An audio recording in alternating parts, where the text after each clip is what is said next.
ओम नमो भगवते वासुदेवाय। Hi hello नमस्कार, स्वागत आहे तुमचं नाशिककर कोमल या मराठमोळ्या यूट्यूब चॅनलवर। 17 मे 2026 पासून अधिक मासाला सुरुवात झालेली आहे। 15 जून 2026 पर्यंत हा अधिक मास असणार आहे। तर अधिक मास हा दर 3 वर्षांनी येत असतो। अधिक महिना हा भगवान श्रीहरी विष्णूंना समर्पित असतो। थोडक्यात या महिन्याचे अधिपतीच भगवान विष्णू असतात। त्यामुळे अधिक महिन्यामध्ये जास्तीत जास्त आपण भगवान विष्णूंची सेवा करायची असते। त्यामुळे आपल्या आयुष्यात सुख समृद्धी वाढायला मदत होते।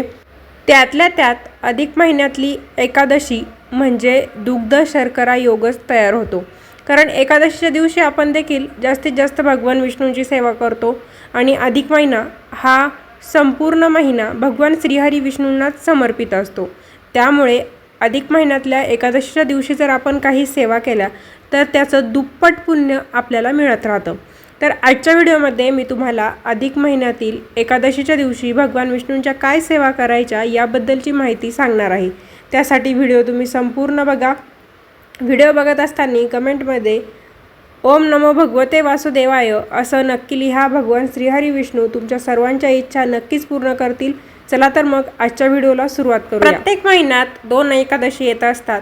त्याचप्रमाणे अधिक मासातील पहिली एकादशी, जिला कमला एकादशी किंवा पद्मिनी एकादशी असं म्हणतात, तर ही एकादशी 26 मेला सकाळी सुरू होणार आहे आणि 27 मेला सकाळपर्यंत ही एकादशी असणार आहे। उदय तिथी 27 मे आहे, म्हणून आपल्याला 27 मेलाच हे व्रत करायचं आहे आणि 28 मेला हे व्रत आपल्याला सोडायचं आहे। 27 मेला सूर्योदयापासून आपण भगवान विष्णूंच्या सेवा सुरुवात करायची आहे। हे जे व्रत असतं एकादशीचं ते भगवान विष्णूंना समर्पित असतं। तर एकादशीच्या दिवशी सूर्योदयापासून सूर्यास्तापर्यंत आपण भगवान विष्णूंच्या नक्की कोणत्या सेवा करतो ते आता जाणून घेऊया। कोणत्या सेवा करू शकतो ते मी तुम्हाला सांगते। तर एकादशीच्या दिवशी सकाळी लवकर उठायचं, ब्रह्ममुहूर्तावर उठायचं, घरातील स्वच्छतेची कामं आटपून घ्यायची, घराची फरशी पुसताना चिमूटभर हळद त्या पाण्यात टाकायची आणि मग फरशी पुसायची आहे, म्हणजे घरातील सर्व नकारात्मक ऊर्जा नाहीशी व्हायला मदत होईल। त्यानंतर आपल्याला मुख्य दरवाजाची देखील स्वच्छता करून घ्यायची आहे। मुख्य दरवाजाचा उंबरठा वगैरे स्वच्छ करायचा आहे। स्नान केल्यानंतर सर्वप्रथम आपण तुळशी मातेची पूजा करायची आहे आणि तुळशीजवळ आपल्याला शुद्ध गाईच्या तुपाचा दिवा लावायचा आहे। पूजा केल्यानंतर आपल्या देवघरातील जे देव आहे त्यांची पूजा करायची आहे, त्यांना स्नान वगैरे घालायचं आहे। त्यानंतर आपल्याकडे बाळकृष्ण, प्रभू श्रीराम किंवा मग विठ्ठलाची मूर्ती असेल किंवा भगवान श्रीहरी विष्णूंची मूर्ती असेल, यापैकी कोणतीही मूर्ती असेल तर तिला आपल्याला स्नान घालायचं आहे। भगवान विष्णूंची मूर्ती असेल तर अतिउत्तम, नसेल तर मग तुम्ही त्याऐवजी बाळकृष्ण असेल किंवा प्रभू श्रीराम असतील किंवा पांडुरंगाची म्हणजे विठ्ठलाची मूर्ती असेल तर त्या मूर्तीला स्नान घातलं तरी चालेल। त्यानंतर ती मूर्ती स्वच्छ कापडाने कोरडी करायची आणि तिच्या जागेवरती ठेवून तिची विधिवत पूजा करायची आहे। भगवान श्रीहरी विष्णूंना पिवळा रंग प्रिय आहे, त्यामुळे आपण भगवान श्रीहरी विष्णूंना चंदनाचा किंवा हळदीचा टिळा लावायचा आहे आणि तुळशीची पानं आपल्याला भगवान श्रीहरी विष्णूंना अर्पण करायचे आहे।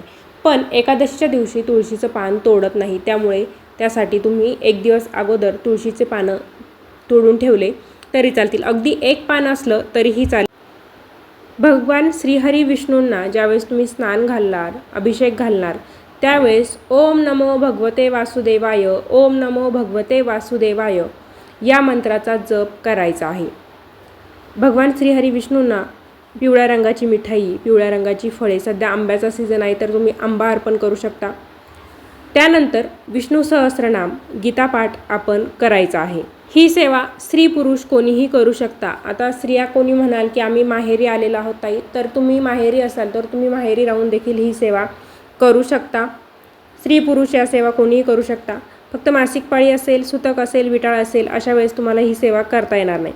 एकादशीच्या दिवशी फक्त पूजाच करायची नाही तर आपले आचरण देखील शुद्ध असलं पाहिजे। जो कोणी व्रत करणार असाल, आता समजा काही जण कायमस्वरूपी एकादशीचं व्रत करता, पण एखाद्याची इच्छा असेल की मला अधिक मासातील एकादशीचं व्रत करायचं आहे, तर हरकत नाही, तुम्ही अधिक मासातील एकादशीचं व्रत करू शकता। बाकी नंतर नाही केलं तरी चालेल। व्रत करताना ते पूर्ण भक्तिभावानं करायचं आहे। जो कोणी व्रत करणारा असेल त्याने दिवसभर संयमित राहायचं आहे. राग, खोटं बोलणं किंवा इतरांबद्दल अपमानास्पद बोलणं या गोष्टी आपण टाळायच्या आहे. त्याचबरोबर एकादशीच्या दिवशी मांस, दारू, लसूण, कांदा, तामसिक भोजन करायचं नाही. बरेच लोक एकादशीचं व्रत निर्जल व्रत करतात. काही जण उपवासाचे पदार्थ खाऊन व्रत करतात. तुम्हाला जसं झेपणार असेल त्या पद्धतीने तुम्ही व्रत करायचं आहे. धार्मिक मान्यतेनुसार हा जो उपवास आहे तो फक्त आध्यात्मिक नाही तर मानसिक शांती देखील देतो अशी मानलं जातं. या व्रतामुळे नकारात्मकता दूर होते. या दिवशी उंबरठ्याची देखील पूजा करायची आहे. उंबरठ्यावरती आपला मुख्य प्रवेशद्वाराचा जो उंबरठा असतो तो स्वच्छ करायचा. उंबरठ्याभोवती छानपैकी रांगोळी काढायची. उंबरठ्यावरती उजव्या बाजूला उंबऱ्यावरती आपल्याला चिमूटभर हळद ठेवायची आहे. त्यामुळे आपल्या घरातील नकारात्मकता शोषून घेतली जाते. त्यामुळे आपल्याला उंबरठ्यावरती उजव्या बाजूला हळद ठेवायची आहे. एकादशीच्या दिवशी दिवसभरात एकदा तरी आपल्याला भगवान विष्णू सहस्रनामाचा पाठ करायचा आहे. भगवद्गीतेमधील 15वा अध्याय वाचायचा आहे किंवा मग कमीत कमी 108 वेळेस ओम नमो भगवते वासुदेवाय या मंत्राचा जप करायचा आहे. यापैकी कोणतीही एक सेवा तुम्ही करू शकता. सगळ्या सेवा करायला जमलं तर अतिउत्तम. जमणार नसेल तर कमीत कमी कोणतीही एक सेवा आपण करायची आहे. शक्य झालं तर कमला एकादशीच्या दिवशी पवित्र नदीच्या ठिकाणी जाऊन आपण स्नान करायचं आहे. त्याचबरोबर आपल्या परीने शक्य होईल ते दान आपण करायचं आहे. मग तुम्ही या दिवशी बत्तासे दान करू शकता, अनारसे दान करू शकता किंवा मग तुम्हाला जे काही दान करायचं आहे तुमच्या परीने ते दान तुम्ही करायचं आहे. शास्त्रामध्ये असा उल्लेख आहे की कमला एकादशीचं जो कोणी व्रत करतो त्या व्यक्तीला तीर्थस्थानासारखे पुण्य आणि दान केल्यासारखं पुण्य मिळत असतं.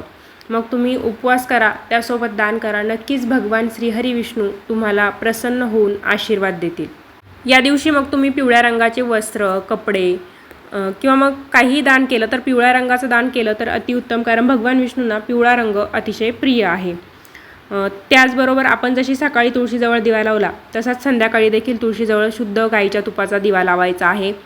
मनोभावे नमस्कार करायचा आहे, पूजा करायची आहे आणि त्यानंतर तुळशीला 11 प्रदक्षिणा मारायच्या आहे. प्रदक्षिणा मारत असताना देखील ओम नमो भगवते वासुदेवाय या मंत्राचा जप आपण सुरू ठेवायचा आहे. तुळशीला दिवा लावताना संध्याकाळी त्यासोबत आणखी एक वस्तू आपल्याला अर्पण करायची आहे. तर ती वस्तू कोणती याबद्दलची सविस्तर माहिती मी या अगोदरच्या व्हिडिओत सांगितलेली आहे. व्हिडिओ तुम्ही बघितला नसेल तर नक्की बघा, म्हणजे तुम्हाला कळेल की तुळशीला एकादशीच्या दिवशी आपल्याला नक्की कोणती वस्तू अर्पण करायची आहे ज्यामुळे आपल्या घरात सुखसमृद्धी नांदायला मदत होईल, देवी लक्ष्मी आपल्या घरात वास करेल.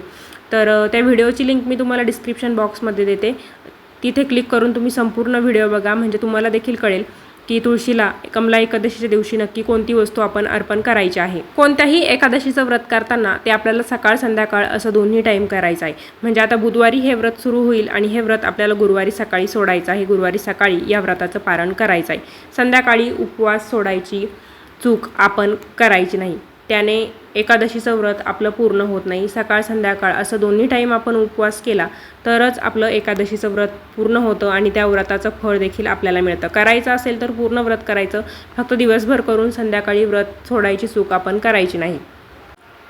27 मेला उद्या ही एकादशी आहे. ज्यांना शक्य असेल त्यांनी नक्कीच उद्याच्या एकादशीचं व्रत करा. तर मंडळी, अशा प्रकारे आजच्या व्हिडिओमध्ये आपण अधिक मासातील एकादशी कधी आहे ते जाणून घेतलं, एकादशीचं व्रत कसं करायचं ते जाणून घेतलं. या एकादशीला आपण भगवान श्रीहरी विष्णूंच्या कोणत्या सेवा करू शकता याबद्दलची देखील माहिती जाणून घेतलेली आहे. तर व्हिडिओ तुम्हाला कसा वाटला कमेंटद्वारे कळवा. व्हिडिओ पूर्ण बघितला असेल तर ओम नमो भगवते वासुदेवाय असं नक्की लिहा. व्हिडिओ आवडला असेल तर लाईक करा, जास्तीत जास्त शेअर करा.